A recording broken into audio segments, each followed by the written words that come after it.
you had mentioned, I think, when I was visiting you last, that the connection machine you saw as sort of a dead end.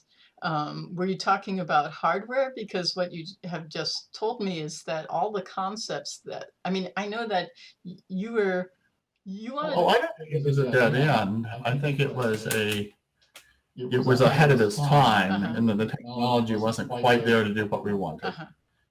But it definitely showed that something like that was possible, and it got people thinking in a way that as the technology came along, that you could build, you could do that economically on a large enough scale that people sort of knew how to program it and knew how to use it and so on.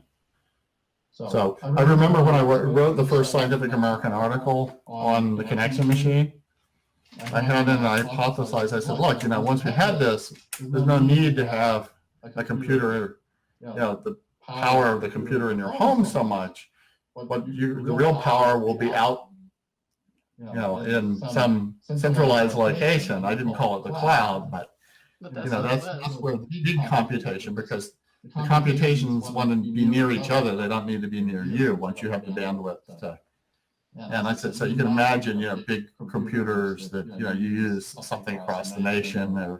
And the Scientific American people they were like, look, that's just too implausible. Oh my God. We'll let you say like in the same city. So I was like, okay, well, fine. So, one city, someplace in the center of the city. But that was negotiation of them pushing it back because it just sounded too crazy. Wow. Well, can we say that the CM1 as a SIMD machine, that the hardware experience there hardware and software experience there flowed into the GPU, the processors, and the CM5?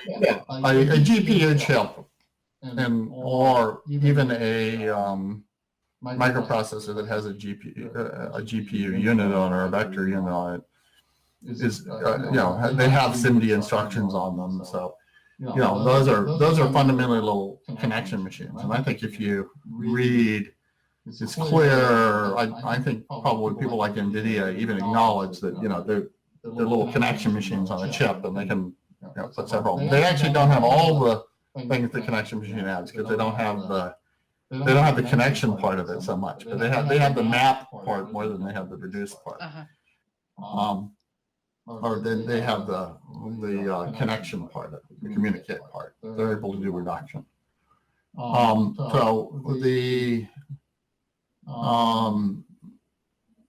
that's one sense in which it exists. And then, the cloud is much more like the CM5. It's, racks and racks of microprocessors that, are connected by a fast network. And so, that was, very much the architecture that we evolved toward, and they're programmed very much like the CM5 was programmed. Although they actually don't have special hardware for reduced network anymore. They just do that with the general network, and they don't have special hardware for the map like the graphics processors do. So it turns out for the neural networks, actually the more efficient way to do it is on a bunch of the graphics processors, because they do have that special hardware. So both things definitely take elements from the way that we did things on the connection machine. It's interesting though, in many ways the software is more primitive than, we really had it so that you could take a Fortran program and compile it to run on 10,000 processors, and that pretty much doesn't exist now. Why not? The technology kind of got lost in the whole meltdown of the supercomputer industry, and I think it's been, there are darker programs to build it again. But it's funny seeing a technology get lost in your lifetime. Really, yeah. I mean, it'll get rebuilt eventually. But people were able to do enough with the simpler programming paradigms. The